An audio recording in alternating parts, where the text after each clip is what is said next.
thought I would show something off that I just picked up. I've been kind of updating my Call of Cthulhu collection, and I've unloaded a few older items to make room for some newer versions of them. And so I just got something, was able to sell something off and got something to replace it. So I wanted to show you the Malleus Monstrorum. I'll never say that correctly, but it's a 2-volume set, kind of a creature book, and as much as Call of Cthulhu has creature books, I guess this would be it. Unexpectedly, I actually got this as a slipcase set, so I have this nice little slipcase for it. I thought the version that I purchased was not the slipcase edition, so to my surprise, there's a little extra, so thought that was cool. These books, I've seen a few people flip through them, so I already know that the art is gorgeous. I'm not typically, I don't throw a lot of different monsters at my players when I run Call of Cthulhu. A lot of times, if I were to run multiple scenarios that were linked into a campaign, they might only be facing off against a cult of, deep ones, or they might be dealing with an avatar of some, monstrosity. But I don't tend to throw a lot of stuff at them, so really I don't necessarily need a lot of creature books. However, I do love reading them. I love the inspiration that they can provide. And, you never know. Maybe I'm going to flip this page and I'm going to find that one that I fall in love with and that becomes the new regular foe for my players. So, we'll see, I suppose. The art in the 7th edition is it's beautiful. There's so much gorgeous art. I know I've seen some complaints about these books in particular not having as much art as people would like. And, certainly, oh my goodness, look at that. Certainly I would love every page to be full color illustration, but, money is a thing and all of that costs. And this was already a little more pricey than I like to spend on books, but this, sort of gray tones or beige tones art, it's very effective. It looks fantastic. The art is gorgeous. It's a beautiful looking book, and this full color stuff is fantastic. And this is a great scene. You've got like Cthulhu, or maybe some star spawn, or who knows what, and some kind of horrendous monster down here and a ghostly form up here. I'm never going to have something like this in one of my games. I'm not going to have my investigators on a little trawler or something floating around in the ocean while all this stuff happens. We'll never say never. But I'm not likely to have that happen in a game. But it's a beautiful image. It's very inspirational. It's very, it's captivating. Here's this. But, so anyway, I'm not going to flip through every page, but, you see there's some art as you go through all sorts of horrible beasties. I like that. Obviously, the mythos kind of becomes, some people kind of almost look at it as silly at this point, because it's just, just throw some tentacles on it. Now, there's more to it than that, obviously, and I think that good writers and good keepers, they make more of the lore and of the background philosophies. I think they'll make more of that, the dealing with alienation and madness and understanding, coming to that shocking understanding of humanity's place in the universe, and the fact that it really doesn't have one. I think that type of horror can really be effective when handled properly, and it's more than just some tentacled beasties. Annihilate the Depth, always fun. Look at that. There's more to it than just the tentacles. It becomes a lot more when you get into it, or it could. I mean, maybe all you need is just the tentacles. Maybe it's just the latest anime, and who knows? I don't even want to get into that. Anyhow, there's a lot of cool things in here. I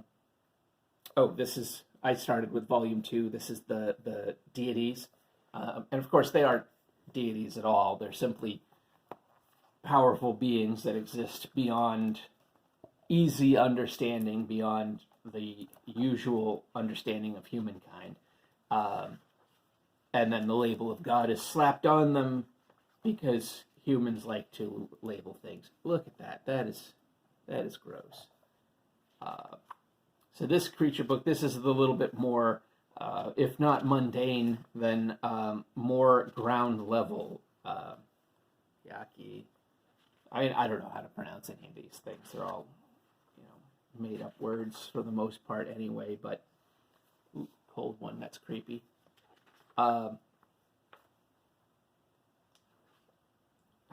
Deep ones. I would love at some point just to do some kind of like epic Deep One campaign, start in the late 1800s, maybe in the latter days of Innsmouth's glory. Maybe we move it earlier than even the latter days of the 1800s, but start there and bring it forward, bring it to the events of the Shadow over Innsmouth, and then beyond. That's cool. Beyond the FBI raids and who knows, maybe even bring it into the formation of Delta Green or something. I think that could be really interesting. King in Yellow, always interesting. I guess these are the courtiers of the King in Yellow. I find the King in Yellow to be an absolutely fascinating character. I thought that the story, the Robert W. Chambers story, is deeply affecting.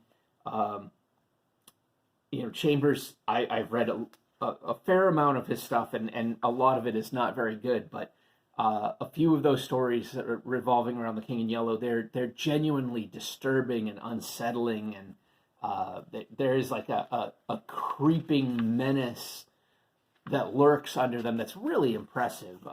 You get this sense of some deep wrongness that I really liked, and I find that element of the play that you become part of, or maybe it simply drives you mad, and how does that happen? And an idea, it's almost like an idea is a virus, and I like that whole concept. That's grotesque. Oh, it's a shoggoth. Yeah, that makes sense then.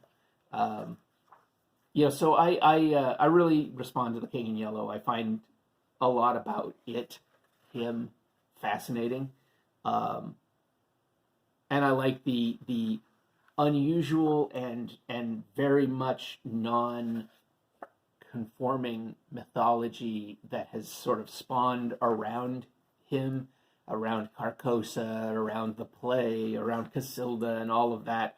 And how each author kind of weaves in their own take on the madness and the unsettling nature of it all, and where is Carcosa? What is Carcosa? Is it symbolic? Is it a place? Is it a mindset? Is it some alien world, or is it somewhere on Earth? And is it really just the friends you made along the way? I find all of that just really fascinating. So this must be some more. I see. Yeah, we have some monsters from folklore. So some more traditional cryptids. I don't tend to use traditional cryptids in my games. I don't use like werewolves or vampires or any of that normally. Now, I have thought if I run Pulp Cthulhu that I might be a little more willing to throw some of those in. For me, they don't really work in a heavy mythos setting, but in a more pulpy, more adventure-heavy, weirder campaign, I think that they could be really cool. Look at that cover; that's just gorgeous. So these books are beautiful. uh, two nice hardcovers. These replaced. I had several different um, books from over multiple editions of Call of Cthulhu that kind of often covered the same creatures and the same deities, just from slightly different angles with slightly different art. Uh, and I didn't need all of those. And so, as I have been unloading some of the older stuff, like I said, and making room for some newer stuff, uh, I'm really trying to upgrade somewhat to the more contemporary versions of a lot of this stuff. Now, it won't happen on everything. I'm probably going to keep my original Delta Green books, for example. But on a lot of this stuff, I want to get these new 7th edition versions of it. Uh, and I really hope to use these in the near future and to really embrace 7th edition as I get back into tabletop role playing games, get back into running games in person, running games at the local game store. I want to have this a little bit more up to date stuff just to draw from. Not that I won't raid the older material that I did hold on to, I absolutely will. So that's all I've really got for you today. So I will see you soon. As usual, the usual business. I'm an independent author, and in the near future, your ratings and reviews and purchases of my ebook are going to be even more important than before. I would really love to hear from you all about what you like in what I've written and what I've done on this channel and my blog and any of that sort of thing.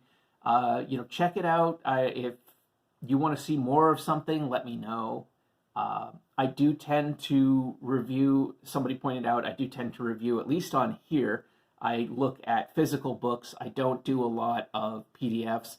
I don't generally like PDFs a lot. I think they're a great tool, and I am not in any way disparaging them, but I have a hard time reading stuff on a computer screen, and so PDFs, it's definitely not my preferred way to read game books or anything at all. I do read some books on an e-reader, but it's only novels and it's only on an e-ink, the black and white, easy to read, looks like paper kind of thing.